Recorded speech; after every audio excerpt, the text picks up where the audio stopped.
Najib, could you turn the lights on?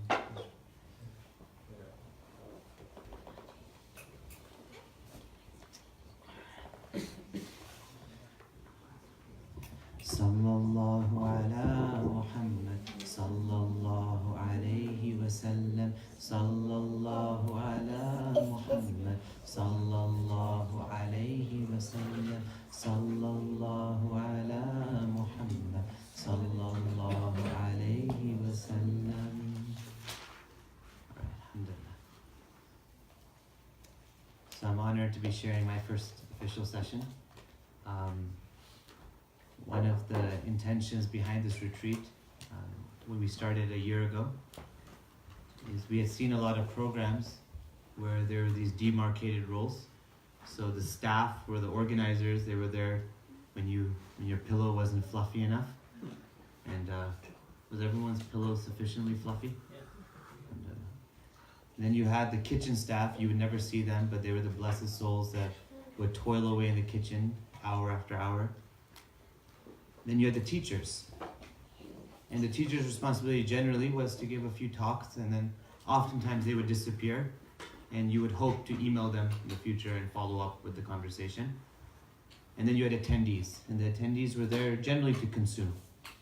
They would consume food, they would consume knowledge, and then they would have to somehow digest both afterwards. And it's actually a very precarious setup. Because what happens is you come into these little experiences that go on for a day, 2 days, a month, and then there's this really strange drop-off that happens after the program. Life doesn't seem to replicate the program. And after 20 years of attending programs like that, I started feeling in myself and the people around me almost like deep psychological issues festering after these programs would end. Because in the theme of Charity Week this year, our educational style was deeply non-sustainable. Are you guys with me? Are you with me or no? I'm just one of you, I just happen to be up here, so I want to make sure we're on the same page here. So I'm talking about from the attendee perspective. So about 12 years ago when I started to teach, I was on this side now, but I had all of the feelings of having been on this side my entire life. And whatever I did when we met at Minna 7-8 years ago in Ohio, right? My entire intention was to break that barrier from this side to this side.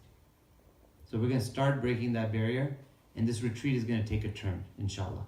But I need everyone, we need to be on the same heart here, okay?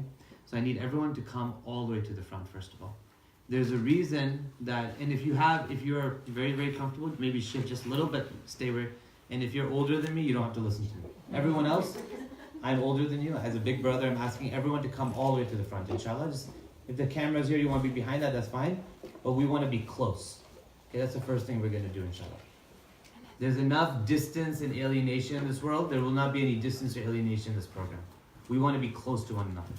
Okay, so I'm going to ask everyone, just keep coming forward until you feel that there's someone very close to you, almost uncomfortably close. That's a good closeness. We will learn to be comfortable in that with that intimacy. Alhamdulillah, it feels right already. This is okay.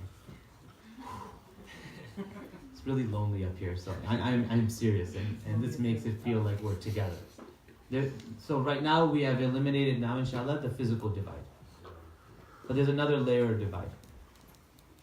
And the intention of this session is for us to get on the same heart. This program, this retreat will not work if we're not on the same heart. That's why we're doing this session. You guys with me? So what is it that I noticed after 20 years of attending? When I said that the programs were intrinsically unsustainable or non-sustainable, they were not really replicating, and stay with me here, this is not an intellectual conversation. This is kind of just from my heart, okay? They were not replicating the feel of Medina. They were talking about Medina. Are you with me? The feel of Medina is very different than a conversation about it as if it's a topic. The companions were not talking about Islam. They were living it, actually living it. So after decades of attending these programs, the feeling that came into my heart was that I don't want to taste Medina for a day and then pontificate about it for a year and read my notes and chat with my friends about the experience. I want to live there. I want to live there. I want to live that lifestyle. The intention behind this retreat was very specific. We wanted to talk about the home, the family life of the Prophet ﷺ. We wanted to do it in a home. I called Haj Hisham, and I mentioned to him that it is essential for me for this program that your family be with us. That our dear sister Asma, who he considers his teacher, a very, very learned sister, someone very dear to me and to my family and to those around me, that little Sana and little Anas be part of the program. Because the reason that this topic resonated with me was not because it's an important topic, but because I had seen in Haj Hisham and his family one of the few examples of a well-functioning Muslim family. That's the truth. A family where the relationship between husband and wife is a partnership. A family where dreams are not being deferred but are being supported. A family where being on a lecture tour around the world does not mean you become distant from your children, but it means that you come back with more energy and all of these enrichment, all these treasures to share. Even the way that Sister Asma and Haj Hisham married is actually something that resembles the Seerah. And I'll leave it to them if they want to share that story. But in war-torn Syria, in that context, to go to Egypt and to find and to propose in an airport in Cairo, where any of the norms of our society would say that that's not, you don't take that risk, you don't do this, you don't do that. That's courage, that's beauty, that's prophetic. We are also here though, because you all are very important. We were at the picnic, and we had, I kind of came in and out of the conversation because I was doing other things. I was wearing a couple of different hats at the time. And I overheard a really beautiful conversation that we were having. You guys were all part of. And as soon as I heard that, I realized that this was the session we had to do next, inshallah. So what I'm going to do is I'm going to now move off the microphone. And what I want to ask all of you, and I'm not asking this formally, I'm asking this as a brother, and I'm saying this from the bottom of my heart. These retreats exist because we care. We care very deeply about all of you. Like really, this is not like a program for us. Some of you we've just met, but like we really care. Like if that's all you know, that's all you need to know. Like we love you guys. We also care about the ummah of our Prophet ﷺ, and we see an ummah that's hurting right now. If this retreat, all the stuff that you see us doing, like baking cookies and pie and cake and all that, like it's not that we're like into food. We just want you to feel loved. And if you leave this house feeling loved, the sessions are a bonus. But we live in a world where we have to show each other love. And we're here, everything we're going to do, from the sessions to the workshops to everything tonight, is just ways of showing. Like when I had something that was therapeutic for me, that walk on the river, I wanted you guys to feel it. Just because I want for you what's worked for me. So what I want to do now is I want to ask all of you. And search to an authentic, remember we talked about openness and authenticity. We're not going to call on anyone because openness and authenticity should not be forced. It should not be, no one should be put on the spot. But I want to hear from all of you your specific intention for coming to this program. If we don't know why you are here, and if we don't know a little bit more about your story, then remember we talked about text without context is what? Pretext. The very text of these lectures will not have the context of your experience. We will just have generic context of what we see happening in America. But this is not an audience These are human souls that we treasure, and each of your stories is essential for us to have a successful program. So without further ado, I'd like to open it to all of you. Because there's so many of you, we'll keep it, or maybe our answers a bit short, but don't be too quick. And we want to hear from you, your intention for being here today, inshallah. Specifically with the theme that you know you have come to, at home with the Prophet ﷺ, the family life of the beloved. Bismillah.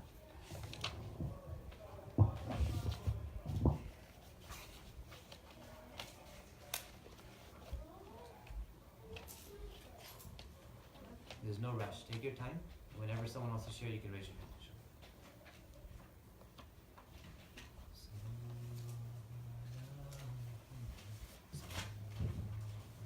If you can, a lot of us also don't know each other yet.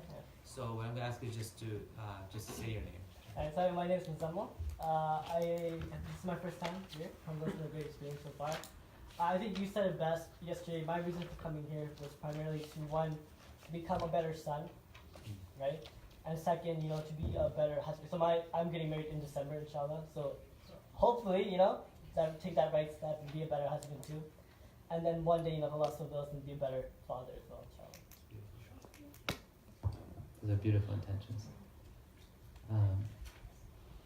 Ustad, would you, at some point in this program, would you be open with sharing the story of Uwais al-Qarni? That seems right. That's okay with you. Okay. Yes. And your name was Muzammil. And where are you coming from, Muzammil? Chicago. Chicago. We're honored to have you here. Are you from Naperville by chance? I'm not, thank God. No. Thank God. Schumberg? No, Lamar. I only knew 3. That was my third. Okay. So we're really happy to have you. Any more Chicagoans? We got a Chicago connection right here. The Queen. Alhamdulillah. Hanana? Yeah, my name is Hanana, and I'm coming from here in Virginia, Sterling. And I think one of the reasons that I came here was because I see there's a lot of different opinions on how to lead a family life. Some are coming from the traditional side, some are coming from the scientific side, and then we have we just have a lot of information out there. So I wanted to know what is the prophetic, what does our Quran say, what does our Prophet say about family life, and how can does that give us a balanced ground from where I can take from all of the different places that information is coming from, but make it applicable in my life in a practical way, according to the Quran. Okay, beautiful. Did everyone hear what Hanana said? Did everyone hear that? Now this is, I'm actually even more glad we're doing this because of the first 2 answers. First of all, may your intention be fulfilled, Muzammil. And all of us are trying to be better children. I know I am, alhamdulillah. My parents are here, so it's a little awkward talking about it. We'll talk about it later. I'm working on it too. But Hanana's point, right? About wanting from our Quran, from our Sunnah, know about family life and how it's supposed to be. This actually connects to me to the conversation we're having at the picnic. Because the verses of Quran, the Hadith, the stories that we hear from the Prophet ﷺ, yes, there are things that we can take that will be like, oh, this is direct advice. This is how we should do it. But there are also principles. When you're in legal theory, you have usul. These are these legal maxims. And then you need jurists who can apply it to different circumstances. Do you guys get what I'm saying? So every analogy, every example may not actually land in our hearts the same way. And we have to figure out, based on our circumstance, how these ideals and principles will translate into our family lives. So one is to say, Hanana, that I want to know how the Hadith and Quran, what I want someone to tell me, how will family life look like? But I think one of the etiquettes of this program that's going to make it very helpful is that we have to be able to take the story, and now that we're going to be entering into the actual anecdotes, going through the life of the Prophet ﷺ in his home, and be able to contextualize it based on our own experience. It doesn't mean that we don't question our assumptions. But it also doesn't mean that the dictates will be so clear that they will not have any room for interpretation and contextualization. And it doesn't mean that the same principle will land in each of our hearts equally, in the same way. Because we are coming with our own stories and our own journey. And that is part of interacting with the seerah. It has to be a dynamic process. Does that make sense? Is that clear? Yeah. Okay, other people. Intentions for being here. Yes, please, sister. And could you introduce yourself? My name is Melanie. I have lots of cognitive dissonance because I'm coming from a different faith. And so I'm trying to understand why we revere the prophet so much. And just trying to fuse that with I guess breaking down my own maps and my own beliefs about that. Alhamdulillah. Beautiful, beautiful moment. Someone else. Yes, sister. And then we'll have a brother maybe next if someone feels like sharing it. Well, And your name first, sister? Reen, Reen, yeah. you have to bear with me because I'm sure I'm going to cry Mhm. while I'm talking. We've been here only 1 year. The reason I'm here is especially for my son and my girls. I want them to come here. I've been raised in Syria. I'm a Muslim from a Muslim family.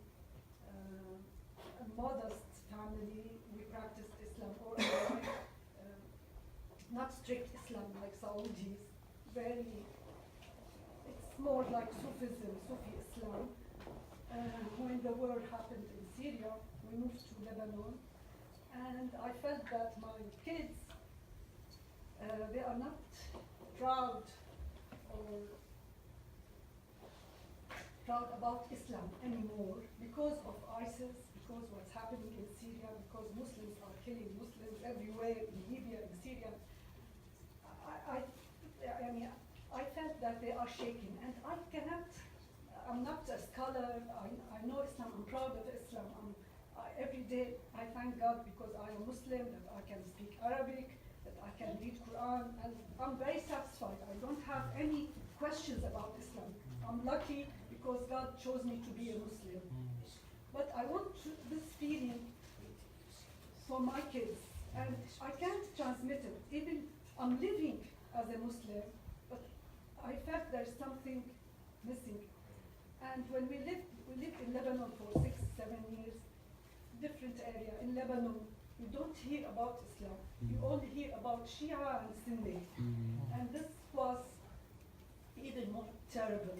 And there's another sect I heard about it in Lebanon. I've never heard about it before. It's called Ahbash. They were crazy people. And my daughters, not myself, the rest was little small, but my daughters were shaken. They said, and this is jihad, this is Islam. So I did my best to be a model for them, but in vain, because of course the parents always not doing the right thing. And we've seen, even in Lebanon, we've seen the situation of the Syrians is terrible. They are rejected by Lebanese, who are most of them Muslims too. We worked with Syria for 7 years. We worked in schools there, but everyone felt that they are rejected by God. And a lot of Muslim women, my friends, now in Syria and in Lebanon, took off their hijab. This is, it's imtihan, but sometimes they fail in their imtihan. I can't judge them because in this situation, you don't know what the reaction of people. I come here just for my son and my daughters, inshallah, they will come soon. But I want them to feel proud, especially now in America, to feel proud to practice their religion, to feel proud that they are chosen by God to be Muslims, and that's it. I don't think. And to live, I know my religion is simple. Our religion is very simple religion. I don't like to hear contradictions and people doing this and this sect is against this sect. My religion is connection between me and God. This is the power of the Islamic religion. I don't need anyone to guide me to God. It's only me that I can do it. I want the same for the old generation. Beautiful. It's so simple, so don't complicate it. Even when Rabia today was talking with Sheikh Osama, I went away. I don't want to hear. I don't want to hear anything against Islam because I don't want to judge them, but because I feel privileged to be a Muslim, to be a woman and Muslim. And I want you all to feel that thing. Don't try to put barriers in Islam. We have in this life a lot of complications. Islam is a gift from God. And there's a nice book I want you all to read if you can. It's called Misquoting Muhammad. I don't know if you read it. Yeah. Jonathan Bell. It's very nice. We are not doing, Arabs are not doing, when we go to Malaysia maybe it's better, but when you go to Saudi Arabia, they reflect Islam and this is not Islam at all. This is Bedouin Islam. Their culture. Thank you so much. That's it. And one beautiful thing that because I understand the sentiment, and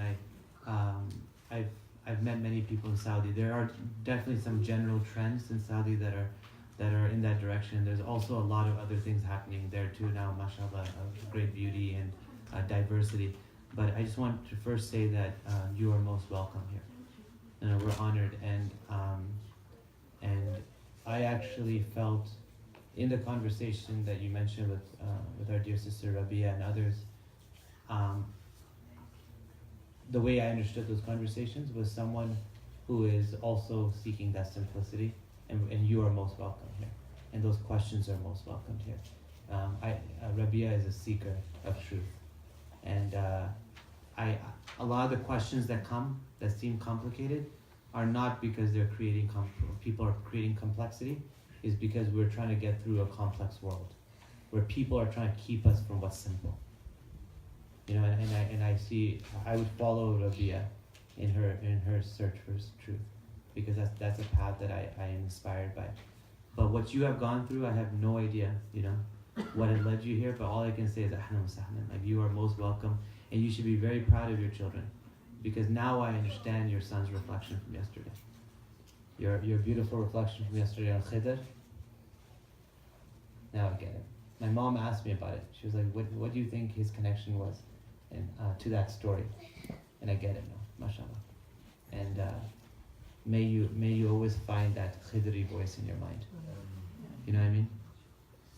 Just kind of personal, but because it seems like it's from Allah. About 3 months ago I had a dream of Khidr, and I was going through a lot at the time, and it really, really helped me.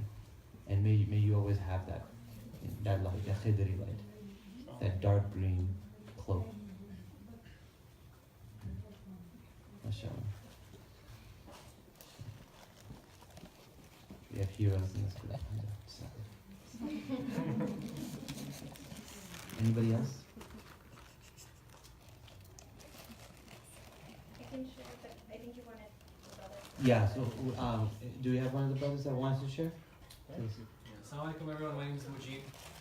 In my personal education of Islam, the love of the Prophet was missing, and that was found last year at the Portrait of the Prophet event in the Adams Center. It's a personal journey that I just see the love of the Prophet as much as I can, and who loved him and who knew him better than his wives. And that's something that I was actually coincidentally searching for texts on Ahl Bayt and sources of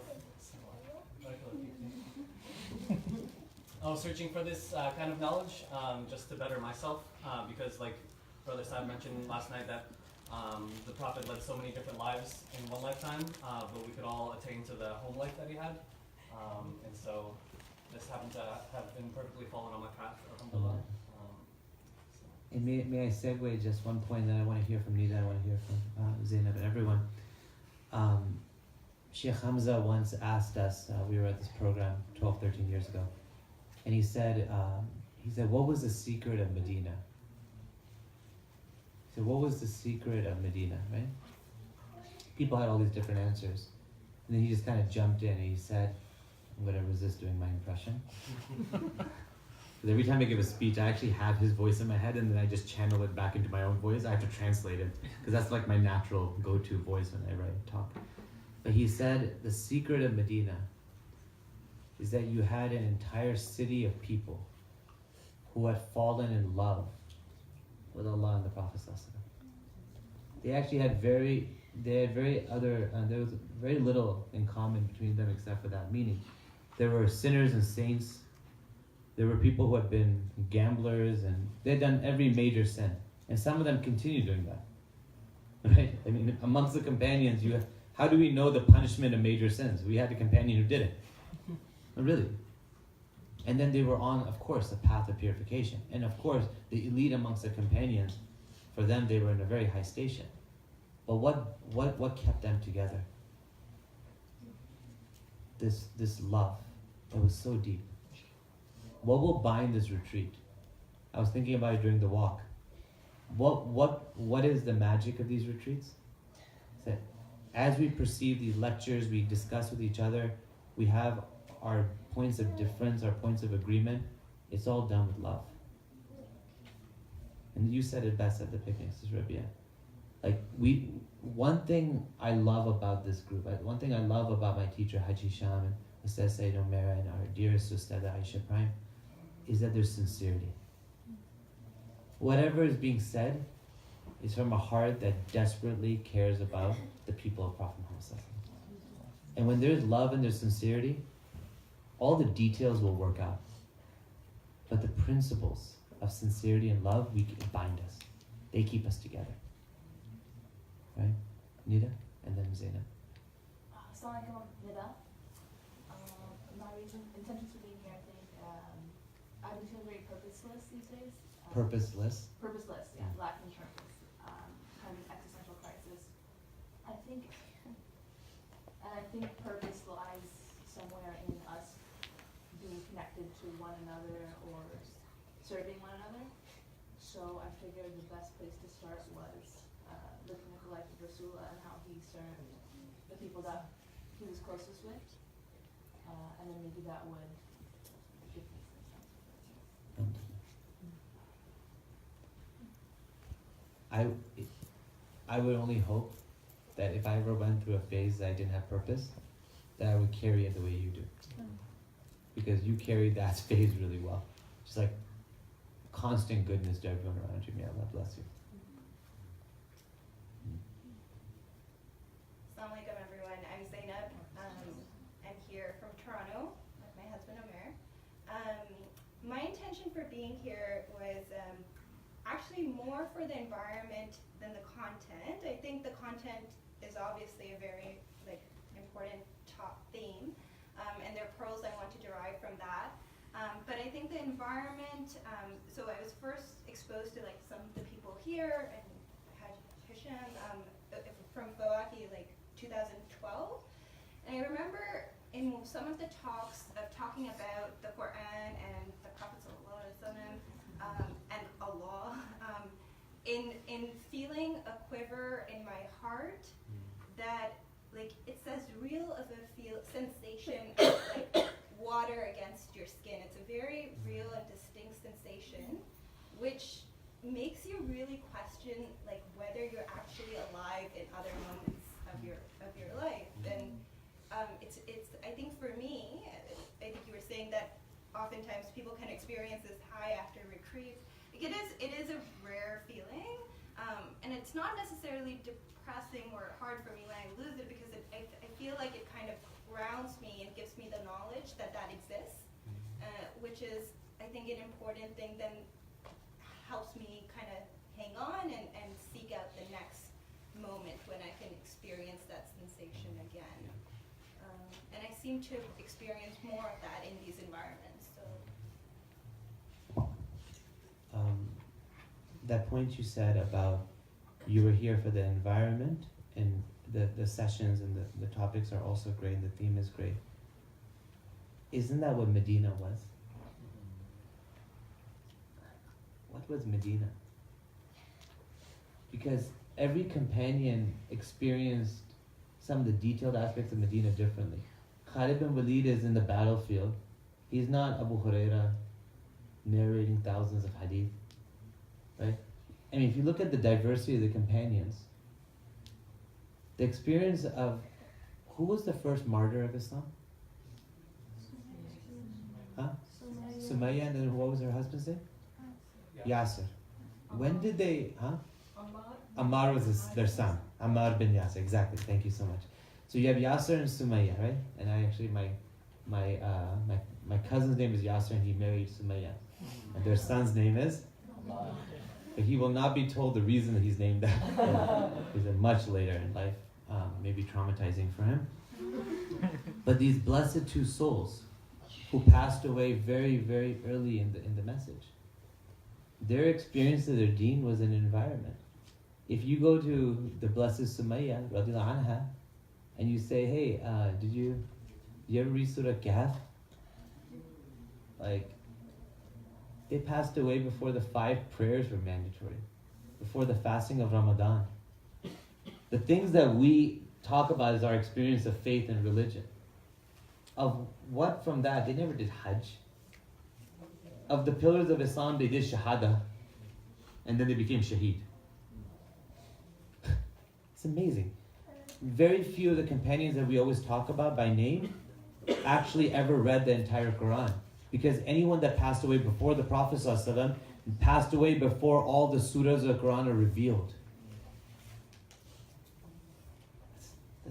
Hamza radiallahu anhu. We have 7-year-old Hufad that knows surahs that he never heard in his life. What was this deen for them then? What was it? Really, what was it? Not for the Prophet, for Allah. Yeah. It was Medina, it was an environment. But what about the companions who weren't even in Medina? They would come meet the Prophet ﷺ, then they go back to their tribe and they would live on that moment that you talked about. That tingling sensation they felt. And they had to live with that memory of that moment for the rest of their life. Why were they so strong in belief? Like other companions of other prophets always had doubts, except the companions of Prophet Muhammad. They never had doubts. Why are they so... Did they never have doubts? Not in the stories. There is something that anchored their belief, but there were also companions who had doubts. There are. But there is a path towards greater certainty. And maybe that's something some of our teachers can address. That what gave them that anchoring, that firmness in their faith. Do you have something for that? I'm just curious. That's a really good question.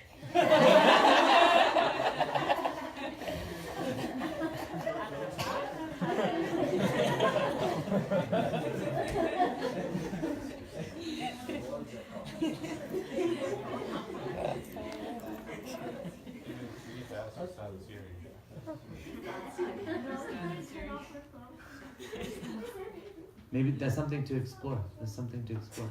But the fact that Imam Ghazali, one of the greatest theologians, went through his moments of skepticism and doubting himself, doubting his beliefs, that doubt is not such a something to flee from. It's actually a journey. False certainty is actually dangerous too. To be so afraid of doubt that we never go to the journey of actualization, right? But there is something, but it's a very good question, and I think there's something about that environment though that was healing. And if I took anything from that beautiful conversation I heard at the picnic, is my hope is, and we do need to read Surah Yasin this evening because we didn't get to read it this morning, because it's the Surah of healing, that I have a very strong feeling, I have a very good feeling with the blessed people in this room that there's going to be some profound healing, inshallah. And the healing may be different for everyone, because we're all hurting in different ways. But pain recognizes pain, and I can feel the pain in this room. But pain is not negative either. Right? Khalil Gibran, we've talked about this.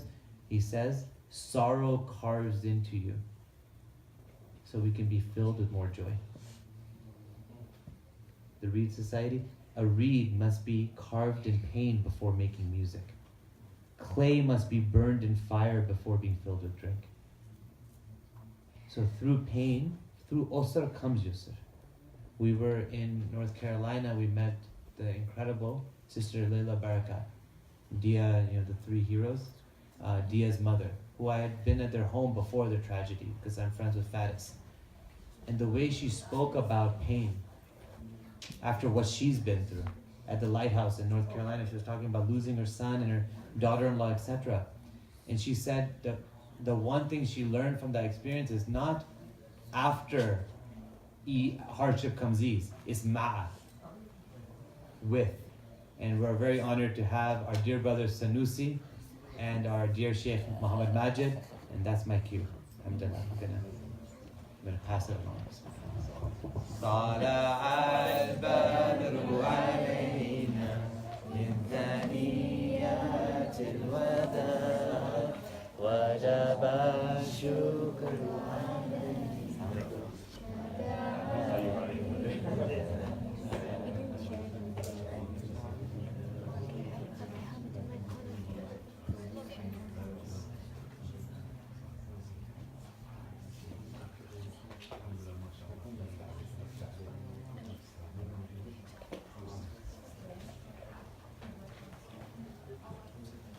Sorry, she told me to come back. Yeah, I totally get it.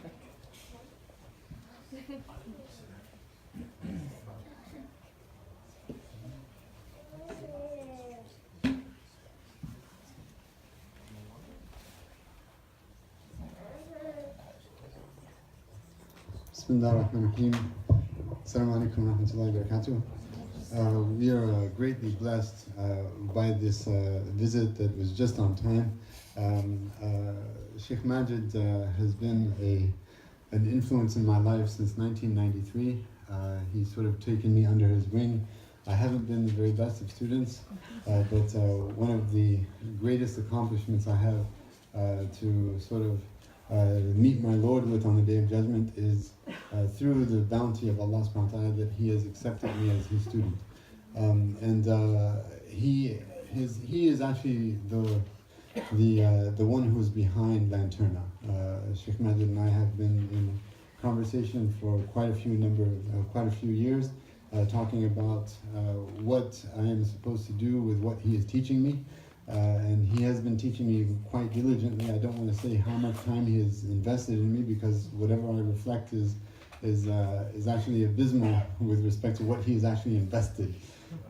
So I don't want to embarrass him in that, but he has directed me toward this work, and I wanted to invite him to speak just a little bit and not to put too much pressure on him about the importance of studying this specific topic of the Prophet ﷺ at home and in general whatever he has to share with us as well. And I'd like to ask him to pray for us as well, inshallah, for his dua, inshallah. بس يعني دقيقتين يعني 5 دقائق.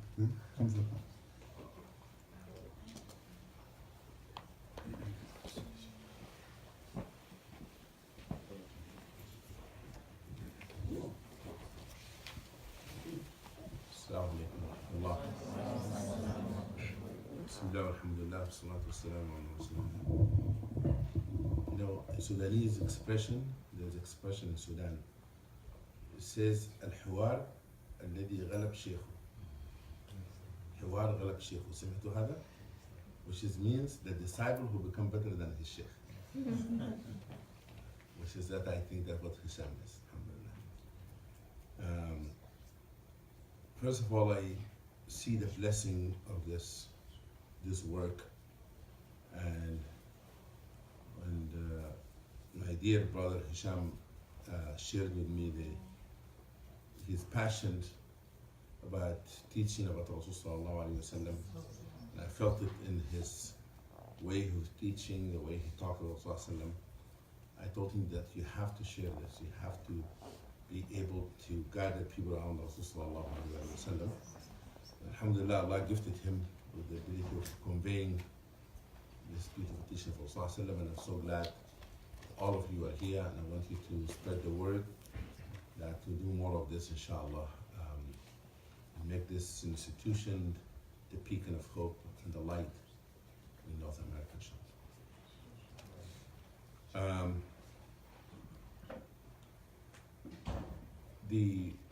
The topic that you're discussing, Rasulullah in a home, is a very important topic. And I do believe that with all the focus usually in the outside space, we forget the most important space, which is home. And the importance of home is the place where you learn all virtues. You learn to be patient, you learn to be able to listen, to become a good listener. You learn the khidmah, serving others. You learn also forgiveness, able to forgive. All good virtues begins at home. The home is a place where a person being shaped. And there's the 5 things that Rasulullah did in his home. I think that people need to think about. Number 1, how he entered the home. He brought happiness to the house. You don't have to be husband or wife, you can be a brother or sister. Most of the time people just refer that to the parents or husband and wife. You can be a child who bring happiness to their parents when they enter, instead of just throwing the sneakers, the shoes all over the place and have attitude or having كان ينشر السرور في أهل بيته. It used to bring happiness to the household. But when the entrance to the home determine the attitude in the home. دخول إلى البيت نشر السرور في البيت. That's number 1. Number 2, what does he do when he enters the home? يسلم على أهله, give them salam, make the dua to enter the home, and then he serve in the house. The second things he serves. كان في مهنة أهله. He used to serve people in the home. For everybody has to learn that virtue. Parents, children, siblings, to one another, service in the house. The third, that he يلاعبهم. He played with them. It's not only about serious topic and on the service, but also free time, where he played with his children and his spouse. كان الرسول يلاعبنا ويلاعبه حتى إذا جاءت الصلاة فكأنه لا يعرفنا ولا نعرفه. That he used to engage with them in this playful way, playing and entertaining them, they entertain him, until the time of comes Salah, as if he doesn't know us. Which is the point that I want to make after that. Also, Rasul Sallallahu Alaihi Wasallam, he made Salah the center of the home, prayer the focus of the house. Home that this prayer is not the main activity on it. It's a home that doesn't have barakah. Have that prayer to the center of this. But also the home of Rasulullah is not a home that doesn't have any kind of disagreement or conflict. There's no utopia. Rasulullah in the house that his wife disagreed with him, Sayyidah Aisha, and to the extent that they had mediated, someone to mediate the conflict. It was real home. If somebody said to you, I've been married and never had disagreement with my wife, my husband or wife, ask them, really? How that happened? You can have disagreement. That's how it resolve conflict. You know, one of the most beautiful things, and I sometimes didn't think about it all the time, is when the Rasul summarized the khayriyya of the ummah of being good to your family.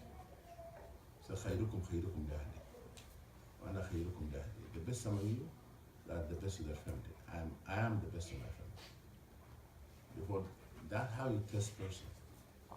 You know,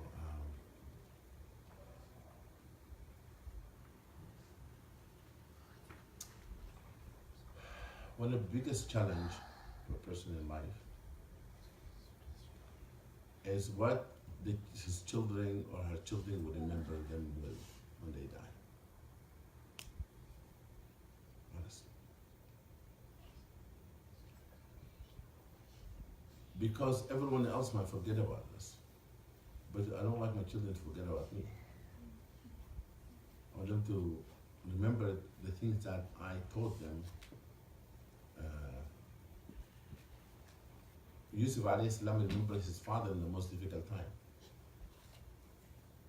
Always, his father was there present. And I do remember my father all the time.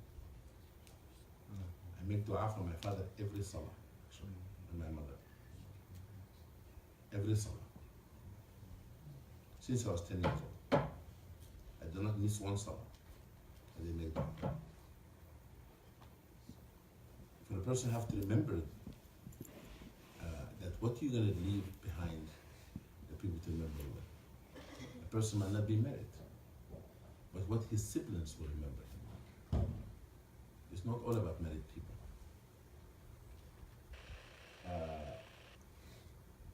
What your niece or nephew remember you with.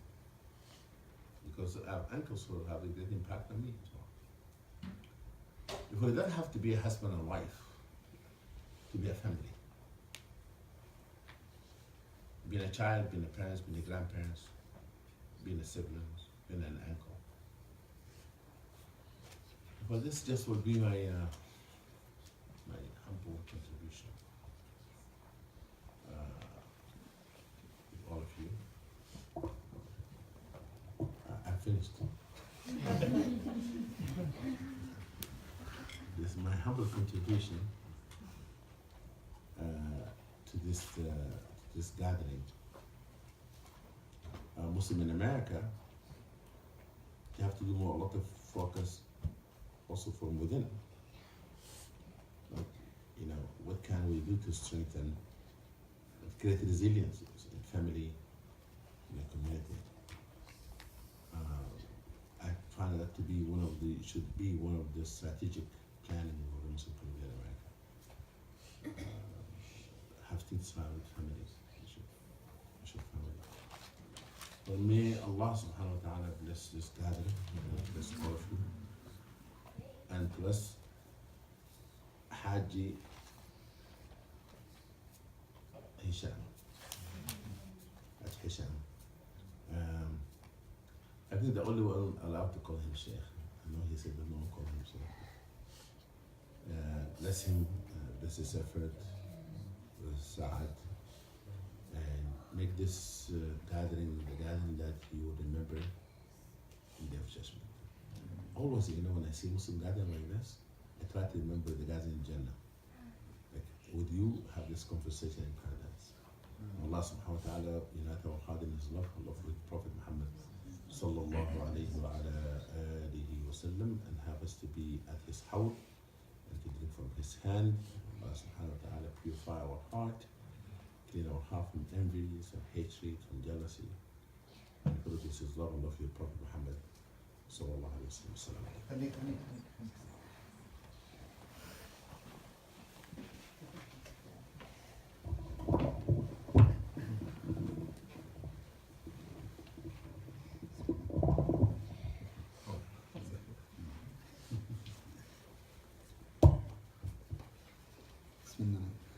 Somebody's got to snap a picture of this, just for my nuts, just for my,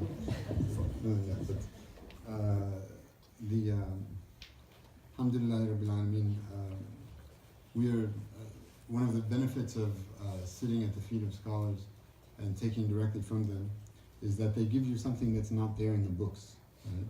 When you're there, the book is open on your lap, you feel a little tired, you feel a little, drowsy. You want to keep going. You may or may not understand what you're reading. Your thoughts sort of wander. You'll benefit. You'll benefit. But there's a very big difference between taking your knowledge from the strokes of a pen or from the chests of other men. Men and women, right? But men rhymes with pen, so I meant to. the sitting in the presence of someone who is an inheritor of the Prophet ﷺ is one of the really great blessings in this life. And I had the privilege of sitting with Sheikh Majid since I entered into my college years in 1993 at Howard University. We discovered him before we handed him over to Adams. Right? So we knew him before Adams caught wind of him at Howard University. And in those beautiful classes, those Sunday classes that we called the philosophy of Islam, we had no idea what philosophy was, but that's what we called it, right? The philosophy of Islam. It was basically a tafsir class. It was a tafsir class that began with Surah Al-Fatiha, and it went for 4 years every single Sunday, and we barely got halfway through Surah Al-Baqarah. And we would meet for an hour, hour and a half every Sunday. And then that was the public class, but the private class was where I pulled on Sheikh Majid's coat and I said, hey, have some, sadaqah, right? فَأَمَّا السَّائِلَ فَلَا تَنْهَرْ. As for the one who's begging you, don't repel him, don't push him away. And so he began a smaller group teaching us as well Sundays after that class. So I was able to study with Sheikh Majid many different subjects. From his lips, I first heard the word or the name Al-Bukhari. Never heard the name Al-Bukhari before. From his blessed lips, I first heard the name Al-Ghazali. Never heard the name Al-Ghazali before until I heard it from Sheikh Majid. I learned my first grammar principle from him. About the difference between mu'minun and mu'mineen. Why does Allah say قَدْ أَفْلَحَ الْمُؤْمِنُونَ and He doesn't say قَدْ أَفْلَحَ الْمُؤْمِنِينَ? And that for me was just incredible. I thought that, wow, this huge secret was just revealed to me. And I have access now to this whole world through Sheikh Majid. And it just made me fall in love with him the more. But beyond the classes that I was taking from him, I benefited mostly from his state. I benefited mostly from his smile. I benefited mostly from his warmth. I benefited mostly from his reception, from his welcome, from the way that he would uplift my spirits every day. You cannot be depressed in his presence. You just cannot be. It's not possible. You cannot be. And this is from the reflection of light that he has. May Allah preserve it for him and increase it for him. I have nothing but love for this man. He is my heart. He's the closest and dearest person to my heart among the men.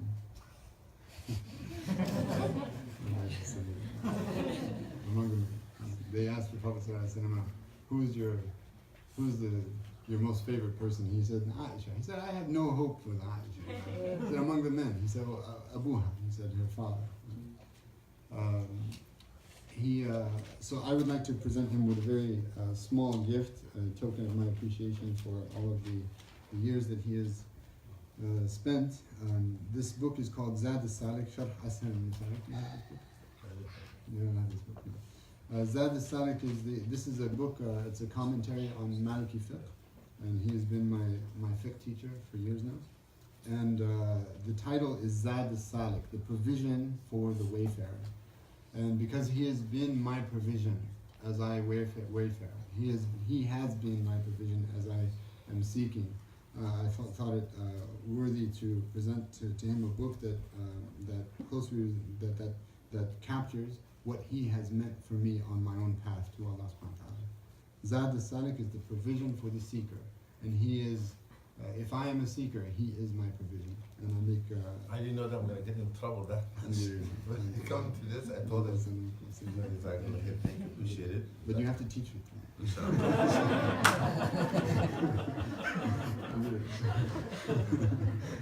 Everything comes at a price with me. Well, I'm not side. Sidi Hisham, there were two questions, Imam Majid, that were difficult questions that came out from the audience yesterday that I feel that maybe you can shed some light on. I think it is something that we would love to see your perspective. If the Prophet character is so perfect in all forms, how do we take him as an example when there is such perfection? How do we even imagine to take him as an example? That perfection, how do we handle that? So that's one question that was from the audience. The other question is that the Prophet's trait was that he would never go, if he was attacked or if he was in any way provoked, he would never give that back, he would take it on a personal level. So there was a question that was asked that if we embrace that aspect of the Prophet, where whatever anybody will do, you are going to take it, how do we protect ourselves from being taken advantage of? If we take that quality of the Prophet that we never, defend ourselves in the sense of, if somebody attacks us, somebody, takes advantage of us. So those two questions, the perfection and how do you take him an example without being taken advantage of, is something that maybe you can give us some perspective. Really quickly before we answer that, we need to move one of the cars. Does someone have a BMW on the driveway? Yes.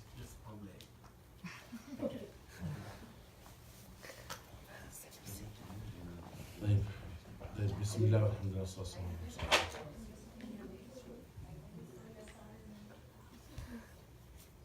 الرسول صلى الله عليه وسلم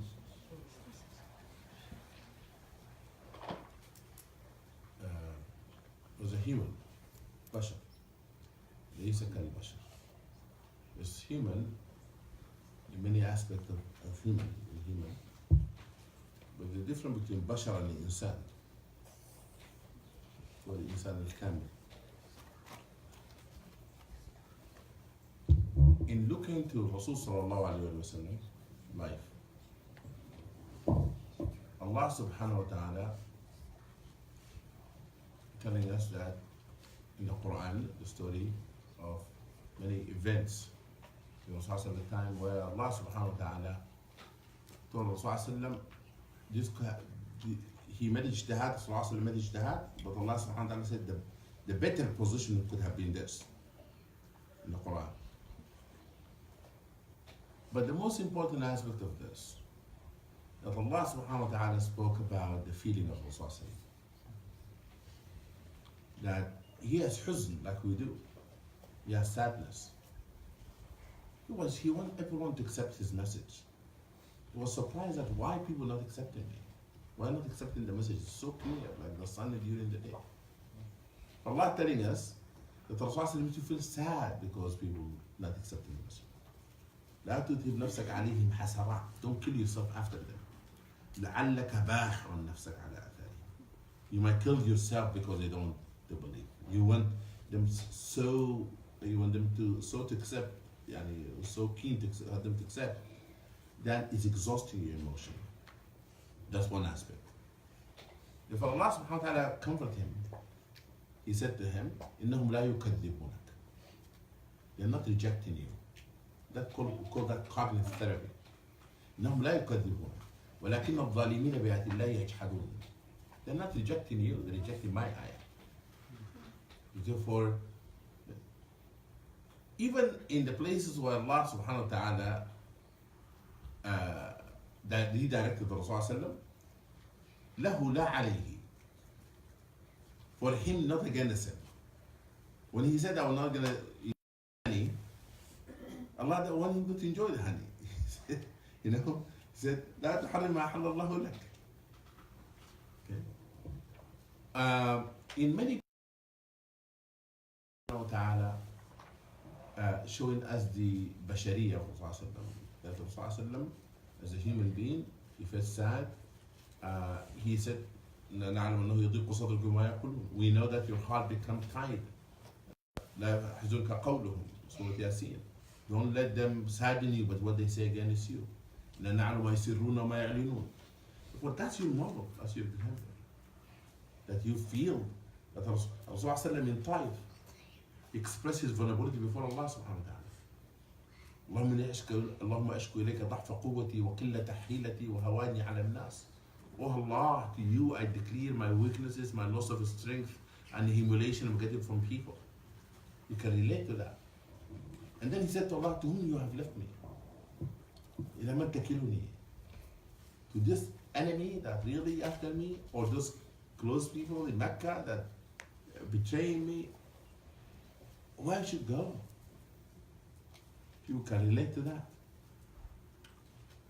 But you have to remember that in the Rasul sallallahu alayhi wasallam there's an iswa in everything, qudwa in everything. That a person have to see themselves in the Rasul sallallahu life. Say if a person feels being oppressed, see themselves in the Rasul sallallahu Meccan era. If a person is a husband, see themselves as Rasul as their spouse or a wife, Rasul as a spouse. If a person is a parent, see them as a parent, what he dealt with, struggled with. You know, I was talking to someone who lost a child, and I told them that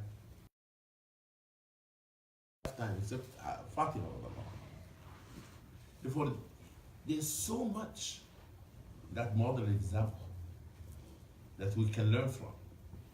And Allah subhanahu wa ta'ala towards the peak of the model, human model, so that we always strive toward the model. Rasulullah is a star. يا أيها النبي إنا أرسلناك شاهدا ومبشرا ونذيرا وداعيا إلى الله بإذنه وسراجا منيرا. If you want to know what direction to go in the desert, if you're lost in the desert, what are you looking for? If you don't have the GPS and you don't have the calculation, you don't have an iPhone, you don't have, you're in the middle of the desert, what do you look for? The sun. American kids, children, American grew up in America, what do you do? North Star. By the way, I grew up in an area where there's no electricity. But I know what the star look like at night. You look for the North Star. Rasulullah is the star that points what? Toward Allah subhanahu wa ta'ala. Is the direction toward Allah subhanahu wa ta'ala. He is the guidance. Therefore, that is very important, has to be understood in that way. Okay? When his wife asked him, were you scared? Khadija radiallahu anha. لعلك خفت. He said yes. Don't you have khawf? We have. But how to respond to this? I would like to say the last things on this. If you want to look to the model and to walk toward the Rasul sallallahu alayhi wa sallam, measure ourselves in different aspects of his life. How patient are we? How generous are we? Okay? How forgiving are we? And we can strive toward that. That's how the companions lived their life. You know, they look to the model and imitate the model. That's the question. I hope I have answered that question. The second question is about, you talk about the perfections of Rasulullah, and then how do we respond when things happen to us?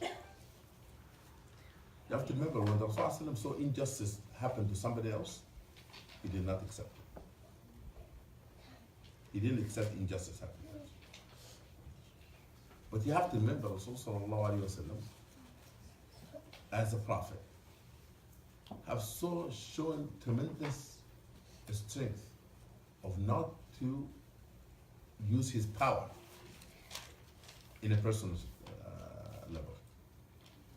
He could have used his physical power, his social power, to respond to his people around him in a way that his companions could have taken down everyone who just even says something to him.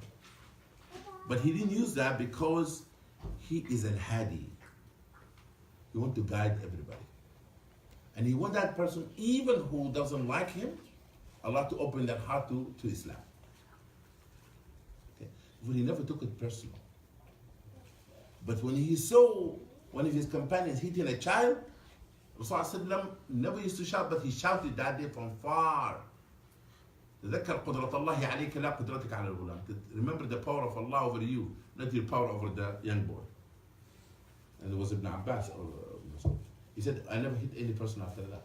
Therefore, that is what Rasulullah did. Sallallahu Alaihi Wasallam not asking you and I to accept injustice on us, but forgiveness and let go and so forth. You have to know that when to do that. If a person about to hurt somebody and harm somebody, the person should stop the harm. But Sallallahu Alaihi Wasallam is a special case. In many occasions, that he acted in the way that taught the companions a lesson. So in that aspect where he took injustice on himself, the attacks on himself, we don't necessarily have to emulate that because he was doing that as a prophet.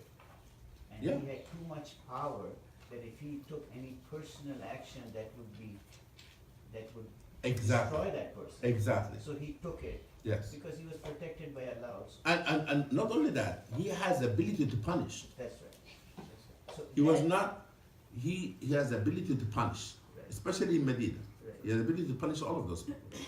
But imagine if somebody grabbed the Prophet like this, you know the Sahaba was great people. Even if he did that, the man did that to the Prophet in Sudan. And the Prophet said like this, the guy is gone. Forget about like Umar and Abu Bakr. All of these men around him, and a man would grab him in front of his companions. You know what he was doing? He teached them, it's called spiritual strength. How can you, in a situation like this, you have your spiritual strength overcome your physical strength? But what did he do? He transformed the man. He brought him in, and he said, the man said, give me money. Money is not belong to your mother and your father. And man said, "Mal abik wala ummi." He said that to Rasulullah. And Umar, blood was boiling, and people like, you know, really? Rasulullah said, just let go. You know, I will help you. Let go, he said, come. And he gave him money. And then he gave him money. He said, is this enough? He said, this is enough. He said, he praised Rasulullah. Rasulullah did not stop here. He said, go and praise me. When you go outside, say good things about me because people don't like you now. The man took the money and hit the road. Like he didn't say anything. Rasulullah next day, he saw him sitting. He said, this man yesterday did this and he said this to me. And I gave him and I helped him. And he said good things about me. And he said, this is, didn't you say that? He said, yes. You know? Alhamdulillah. Jazakumullah khair. Allah bless you, bless the gathering. Continue to bring this light to McLean and have all of these classes continue here, inshallah. And yes, Allah bless this home, bless this gathering, bless this place, and continue to have this beautiful teaching of Allah and give it to generation to come. Allah put barakah on you. Allah subhanahu wa ta'ala bestowed knowledge upon you more and more, and give you ability to be able to express the love of Allah to many people. Jazakumullah khair. Thank you for the gift.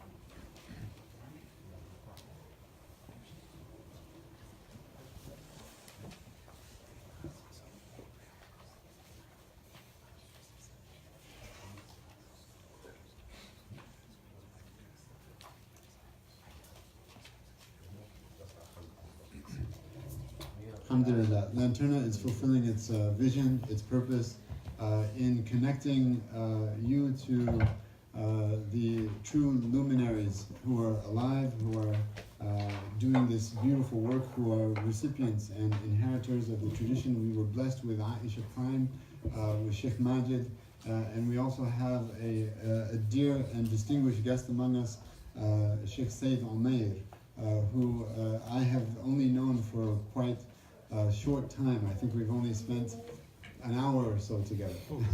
But that's all we needed. That's all we needed. And alhamdulillah, he and I are very, very closely connected. And inshallah, you will be seeing him many, many more times in these events as well, inshallah. So I know he's on his way out, so if you could share a few words, Sayyidina Umair, it would be wonderful to have some of your thoughts as well, inshallah, as we go forward. Bismillah. And from his humility, mashallah, he came just to attend the program, but he is someone that we've all benefited from so much. And when he was overseas in Jordan, I remember Sheikh Yahya Rodas pulled me aside once at Allentown and said, we have to bring this person to the United States, so we're so honored he's here. After Muzammil spoke, I just felt it would be appropriate for him to say a few words about the great figure Uwais al-Qarni, related to family life, taking care of parents, and this is specifically for you actually, really. This story is literally just for you. He had to leave and I said just give 5 minutes, and he's been very generous to do so. And I think this will inspire you on your intention, inshallah. And then after he speaks, we'll break for Salat al-Asr, and Sheikh Majid will be free to leave so that I don't have to speak in front of him.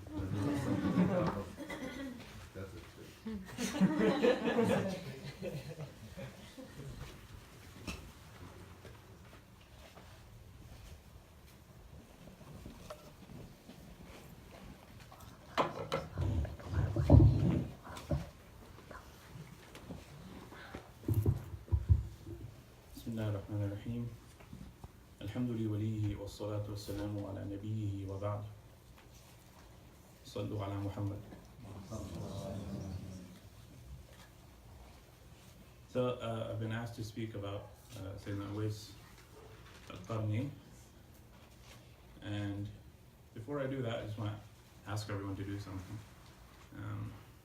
In your minds, please close your eyes. Think about a really significant moment in your life, like something that's burned into your memory. You know, you went, I don't know, you saw the Eiffel Tower or something, or you went to some amazing place, right? When I close my eyes, I go to Masjid al-Umawi in Damascus. That's when I was able to visit in 2010, right before the war. Think about that place. Think about the people there. Think about what you saw, what you experienced. Now, see if you can think about the people in the background. Okay? You know you were there, maybe you were there with your parents, maybe you were there with your family, your wife. Think about the people in the background. Do you remember any of them? Do you remember the people that were standing to your right, 3 feet, or in front or behind, or that? No one remembers those people, right? Don't open your eyes. You don't really remember those people. But does that mean, someone who goes unnoticed their whole life, let's say, right? Someone who just kind of blends into the background, what do we think about them as a person? When we talk about the Sahaba, we talk about Sayyidina Abu Bakr, Sayyidina Umar, we talk about Sayyidina Uthman, we talk about Sayyidina Ali, we talk about Abu Hurairah, we talk about Hamza, we talk about all these great figures. But if there were 50 or so odd figures whose names we always talk about, right, there's 10,000 whose names we don't know. Right? And in those 10,000 who we don't know, there's a very bottom of that barrel that even the Sahaba themselves didn't know about. Imagine you're alive at the time of the Prophet ﷺ, and you're a Muslim, and the Sahaba themselves don't even know you. This was who Sayyidina Uwais was. The most background person you can think of. One, because he never made it to Medina actually. He never made it to Mecca, he never made it to Medina, ever.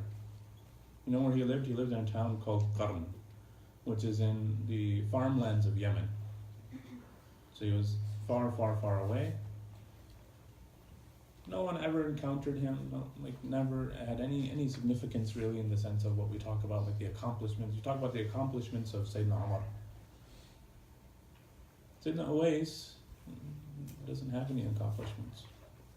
You know what he did though? He did one thing. Before I get to that one thing, just to say about, we're talking about people that didn't know him, right? But I'll tell you how Allah knew him. Because the Prophet ﷺ said, towards the end of his life, he brought Sayyidina Abu Bakr and Sayyidina Umar, and he told them, listen, after I die, a man is going to pass through Medina after I die. So this is one of the prophecies. A man is going to pass through Medina. He'll look like this. You ask about him, his name is Uwais. It's the town he comes from is called Qarn. Remember, who's the audience? Abu Bakr and Umar. He says to them, when that man comes, you two, go ask him for his dua for you. Ask Uwais to make dua for you. What does that mean? Think of how close that person is to Allah, that the greatest of the greatest companions are being told, hey, you two, ask him for dua. Not the other way around, excuse me. Okay, so that's who he is. Well, how did he get there? And this maybe is addressed to the brother, and it generally it's about the topic that this weekend has been about. The only thing Uwais did, even that's a problem. Do you say radiallahu anhu, do you not say radiallahu anhu? Because he wasn't a Sahaba. He never met the Prophet sallallahu alaihi wasallam. Of course I say it. You can't not say. So he stayed in this remote village in Yemen, a farming village. I actually have a picture of it. It's a tiny town, nothing there. And he keeps hearing about the Prophet MashaAllah, and now look, he was in Mecca and now he's moved to Medina, so he's hearing about the seerah happening in real time. And now the Muslims are in Medina, and now the Muslims from Habasha have come, and he's like, oh, I really want to go. He's burning in his heart to go and finally be with his beloved. What's holding him back? His mother. The man did not go to the Prophet of Allah, the greatest human being to walk the earth, the one who we're supposed to love more than ourselves, let alone our parents, let alone our friends. He did not go to see the Prophet ﷺ because he had to take care of his mother. His father had passed away, didn't have any siblings. There's no one to look after his mother.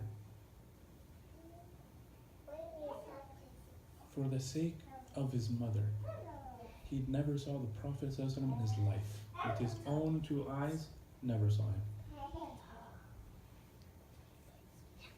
Think about that. Talking about a family life, right? This is a family man. We always say, oh, man, I can't go to the lecture, I gotta look after my family. Or, oh, I'm gonna miss this retreat because I gotta look after my family. You know what the rank of looking after your family is?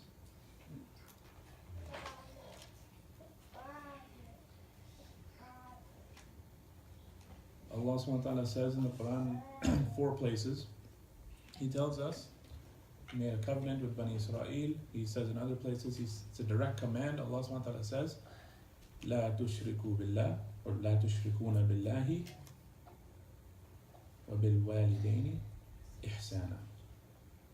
If you study the language, you know the placement of phrases is very specific, even if it's very fluid. Arabic as a language, and I've been a student of Arabic for almost 10 years, the word order is very fluid.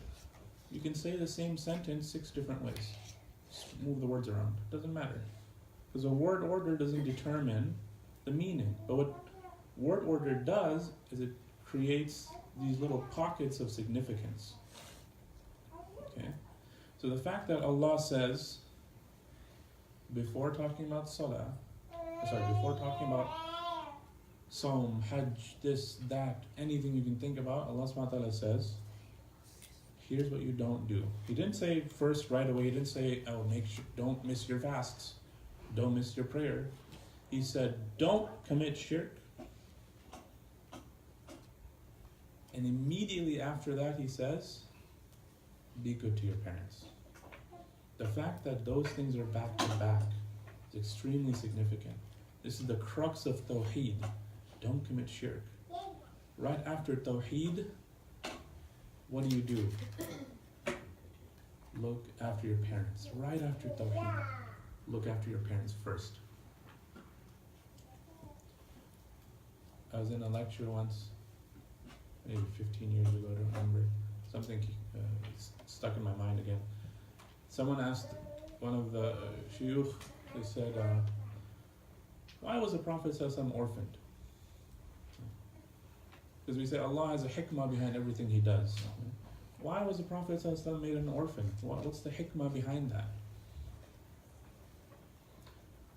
These kinds of questions, by the way, we shouldn't run away from these questions. And they're not questions that are bad in any way. We're allowed to ask questions. This deen is built upon questions. Someone asked, why is the Prophet ﷺ an orphan? And the Shaykh gave a response. I still remember it in my mind like that.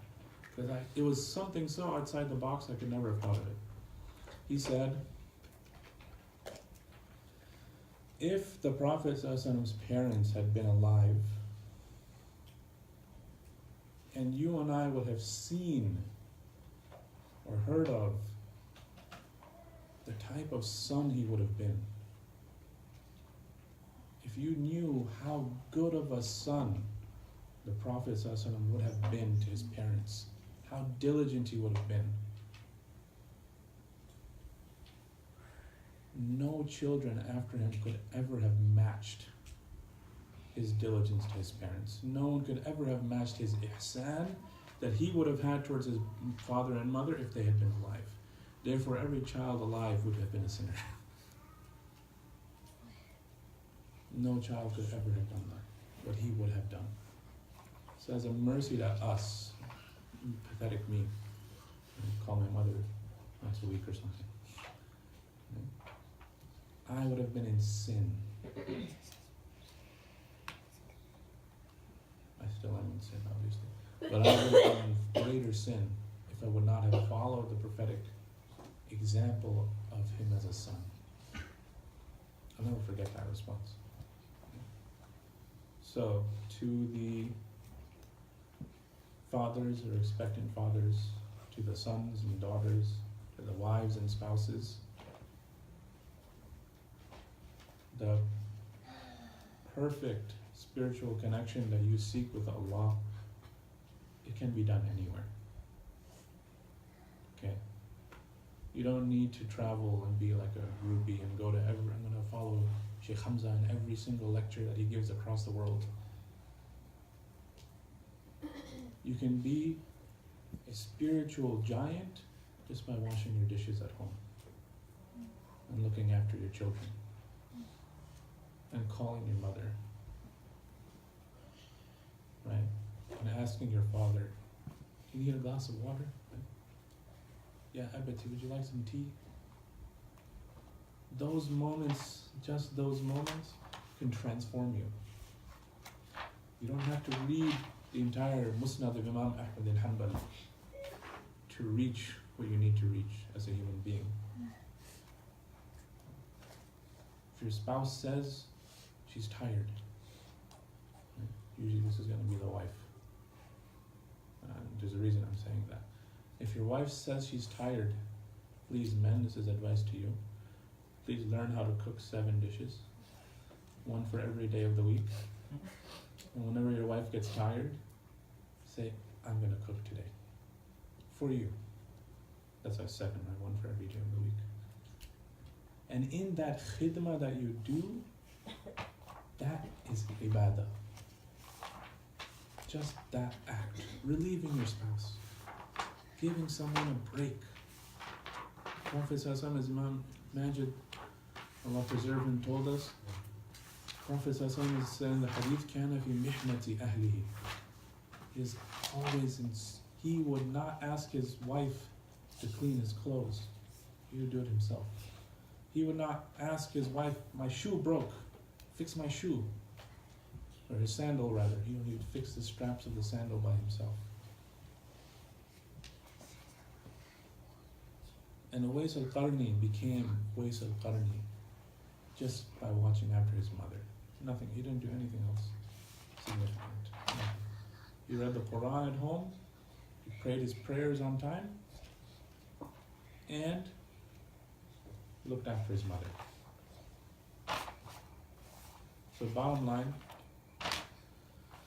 just because it doesn't look like ibadah, don't think it's not. Remember that the Prophet ﷺ came to perfect your character, primarily. And how can you best practice perfection of character? By looking after your family. That's the best way. Because you have to see them every day. Strive to be a better whatever you are, son, daughter, husband, wife, spouse. Strive to be better. And ask Allah to give us tawfiq in that. And ask Allah to allow us all to inherit from Sayyidina Uwais. Because we're just like him.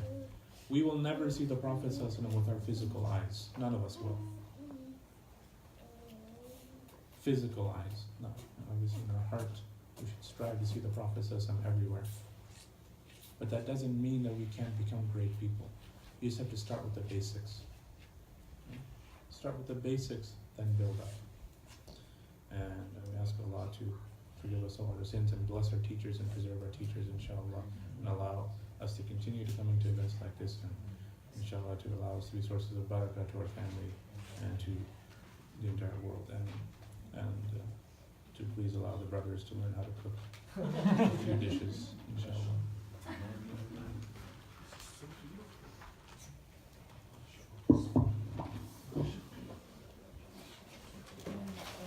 We're going to be heading straight down to Asr. We're a little late for Asr, so please head down to the Musalla. We'll be having Iqama